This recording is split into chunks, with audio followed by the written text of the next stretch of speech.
સુંદરકાંડ અને વિરાટ પર્વ બંનેમાં યુનિટ 1 2 રૂપાબેન લેશે, યુનિટ 3 4 મારું. બરાબર. અસાઇનમેન્ટ આપ્યું, શેનું આપ્યું હું થોડી ભૂલી જઈશ, તમારે યાદ કરાવવું પડશે. સુંદરકાંડનું, બરાબર ને? કયો સવાલ આપ્યો? રામાયણના કાંડ અનુસાર કાંડનો પરિચય આપો અને હનુમાનનું પાત્ર. આ બંને અસાઇનમેન્ટ આપી દીધું. અસાઇનમેન્ટ 22 ઓગસ્ટે લેવાનું, હા ને? પછી તમારે કંઈ હશે તો હું સમજીશ. અત્યારે આપણે 22 ઓગસ્ટ રાખીએ. ટાઇટલ પેજ બનાવવાનું, મને જ્યાં આપવાનું છે ત્યાં. તારીખ મેં મરાઈ દીધી છે. કઈ તારીખ હતી? હા, 24 જુલાઈ, 24/7, બરાબર. ત્યાર પછી 2 જણા રીડિંગ કરશે અને 2 જણા આપણે ઉઘરાઈશું ને એ રીતે લઈ લઈશું. જમણી બાજુ મોટા અક્ષરે નંબર લખવાનો જ. સુંદરકાંડનું અસાઇનમેન્ટ મને આપવાનું છે, વિરાટ પર્વનું રૂપાબેનને. હવે સુંદરકાંડમાં આપણે બધા જ સવાલ જોઈ લઈએ આજે, અને અભ્યાસક્રમ પણ સાથે રાખીને જોઈ લઈએ, એટલે આપણે કેટલું થયું અને કેટલું બાકી કરવાનું એ પણ જોતા જઈએ, હા ને? તો જોઈ લઈએ આપણે સુંદરકાંડનો અભ્યાસક્રમ. જુઓ, આખો અભ્યાસક્રમ જોજો, હા ને? પછી આપણે આગળ જોતા જઈએ. યુનિટ 1 છે, એમાં અધ્યાય 10 13 18 19 20 21, બરાબર ને? ત્યાર પછી યુનિટ 2, એમાં અધ્યાય 26 30 31 38 39 45, હા ને? એ રૂપાબેન પાસે શીખવાનું, રાઈટ? હવે યુનિટ 3, અધ્યાય 46 48 49 50 51, હા ને? અને એ મારી પાસે શીખવાનું છે. તમામ સવાલો યુનિટ 4ના મારી પાસે આવશે, જનરલ ક્વેશ્ચન. હવે એમાં કેટલા થઈ ગયા છે અભ્યાસક્રમ પ્રમાણે જ જોઈએ. ભાષિક સંરચના, શૈલી સમજાવી દીધી. રામાયણની શૈલી સમજાવી, હા કે ના? હા કે ના તમારે બોલવું પડશે. રામાયણની શૈલી થઈ ગઈ તો એ સવાલ થઈ ગયો, રાઈટ? પછી શ્લોકોનું અનુવાદ.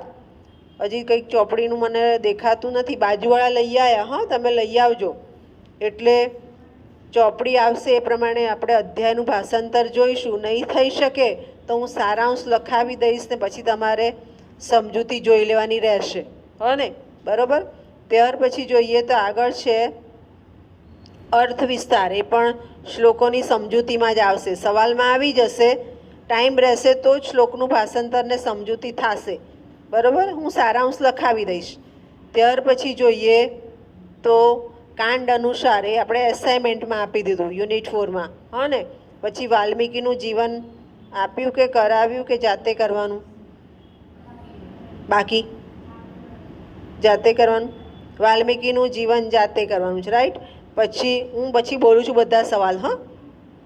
પછી રામાયણના 3 સંસ્કરણો એ બાકી છે ને કે ચલાવ્યા? જય ભારત, મહાભારત, હા કે ના? બાકી છે? ચલાવી દીધું? ઓકે, 3 સંસ્કરણો થઈ ગયું.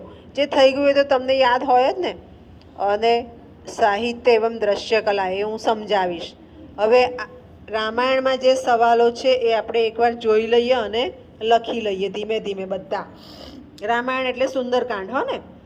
પરીક્ષામાં પૂછ્યું હતું કે બેન અમે તો રામાયણ ભણ્યા જ નથી, પણ રામાયણનો એક ભાગ જ છે સુંદરકાંડ.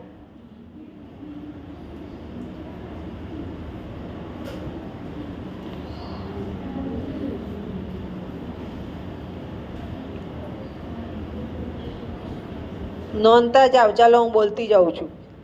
અભ્યાસક્રમ તો હું બોલી ગઈ, ખ્યાલ આવી ગયો. હવે આગળ જોઈએ. આ સવાલ છે રામાયણની કથાનો કાંડ અનુસાર પરિચય આપો. એ અસાઇનમેન્ટ, હા ને? નોંધતા જાજો, ના નોંધ્યું હોય તો. અસાઇનમેન્ટ અત્યારે બધા જ સવાલો આવે છે. મહર્ષિ વાલ્મીકીનું જીવન જાતે કરવું. સુંદરકાંડનો સાર આપો, હું સમજાવીશ, નોંધો.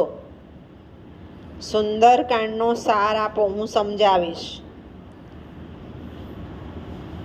રામાયણના સંસ્કરણો હું સમજાવીશ. નેક્સ્ટ લખો છો? ઓકે, લખો. રામાયણના સંસ્કરણ હું સમજાવીશ. નેક્સ્ટ, રામાયણ આધારિત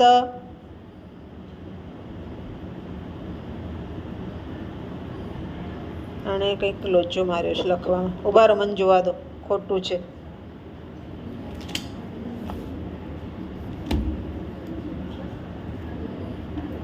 બે મિનિટ મને આપો.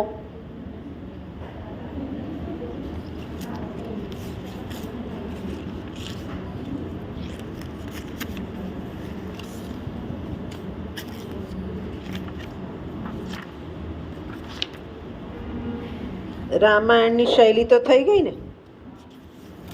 થઈ ગઈ ને? ઓકે, હું બોલી જઈશ, તમારે યાદ કરવાની. વાલ્મીકીની ઉપમા થઈ ગઈ કે બાકી? બાકી ને?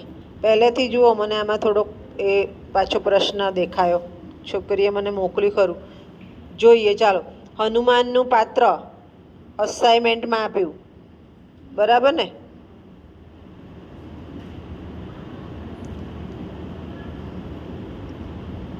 ત્યાર પછી આગળ નોંધો બીજું,